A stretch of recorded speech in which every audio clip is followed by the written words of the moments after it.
Good morning, good afternoon, good evening, wherever you are. My name is AES and welcome to my YouTube channel. The focus of today's review flew under my radar for a while.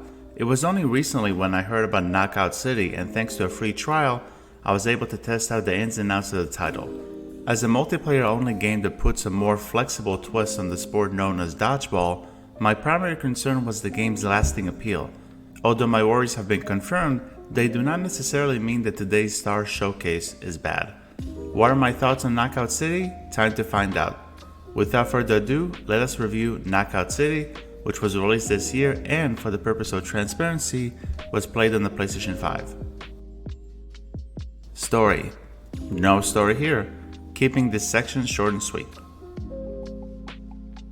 Visual and audio design. The biggest take from the title's presentation is the fluidity of the animations, whether it is the movement of the characters or the curvature of the thrown balls. Running at 60 frames per second, everything feels buttery smooth, and I have not noticed any glitches or technical issues. Putting that statement aside, Knockout City visually can be compared to a late PlayStation 2 or an early PlayStation 3 title. The character models look outdated and they have less details than the first game that came to mind the second I saw the players firsthand, Fortnite. The environments have nice backgrounds, but the stages themselves do not do anything special to not only differentiate from other levels in the game, but other titles as well. They are well designed and offer a number of opportunities for cover, but they artistically look generic.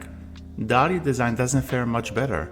I'm not sure if it was done on purpose or not, but throughout my matches I thought that I was in the circus level in Marvel Ultimate Alliance, where clown-oriented music played in the background and certain sections would produce pinball sound effects. It does not ruin the experience, but I have played games like Deadpool that are self-aware of their ridiculousness, and my uncertainty with Knockout City leads to constant confusion when it comes to the game's targeted audience. As a whole, I would consider the visual and sound designs of Knockout City as underwhelming, if not cringy at times. Gameplay. Fortunately, the gameplay managed to upgrade Knockout City from tolerable to decent. At its core, it plays like a game of dodgeball, with the exception that you have an entire map to traverse instead of being restricted to an area similar to half of a gym in size. Your abilities are basic in nature. You can run, dodge, jump, throw the ball, and catch the ball as it is thrown at you.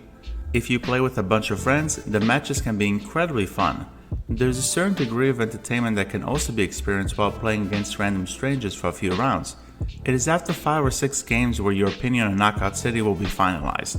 If you're looking for a gaming experience that is more complex than running around maps that look identical and perform the same sequence of throwing and catching balls over and over, you will most likely steer away from this title. If you're okay with it, or have a number of pals that will play with you on a regular basis, Knockout City will most likely be on your hard drive for months to come. Personally, I genuinely became bored after several rounds. Therefore, the likelihood of Knockout City making its presence in future streams on Twitch are slim to none. I enjoyed what I played, but I have no desire to return to it anytime soon. Fun factor. You can probably predict what will my thoughts be here, so I'll keep it brief. I had fun for about 15 minutes, and then the monotonous nature of the gameplay grew tiresome, and I deleted Knockout City from my PlayStation 5. Impressions and trophies and achievements. The challenges that you must overcome to earn the Platinum Trophy or 100% of the achievements resemble any multiplayer-centric video game. There are 2 types of objectives. On one hand, there is a set that asks you to complete a certain number of a specific task. Examples include killing 1,000 foes or play 100 matches. On the other hand, there is a more detailed set that asks you to successfully perform several missions. They include being airborne for 30 seconds while holding a particular type of ball, or terminating an enemy while riding a car in the Knockout Roundabout match type, among many others. If you enjoyed the gameplay in Knockout City and plan to play the title for a while, I think there's a good chance you may get the Platinum Trophy or 100% of the achievements over time, even without trying. When should you pick it up? The best aspect of Knockout City is the inclusion of a free trial, at least on the PlayStation 5. Regardless of how I break down the price tag, you have the opportunity to play the title's various matches for a bit and then decide if it's worth $20.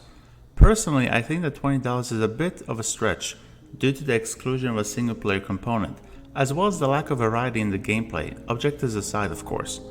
If it was free, I would have kept it on my hard drive.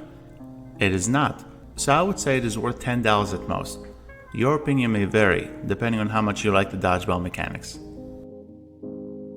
In the end, Knockout City resembles an appetizer to me for something bigger and greater. If Valiant Studios takes this game and makes a sequel with more variations in the attacks, additional power-ups, stages that feel different, and a single-player campaign, I would easily be interested in the second title. As far as the first game is concerned, I don't think it has enough quality and quantity in its content to convince me to pay for it outside of the free trial. I played it, I tested the modes, I think I will pass on spending additional money on the game. It is similar to this scenario.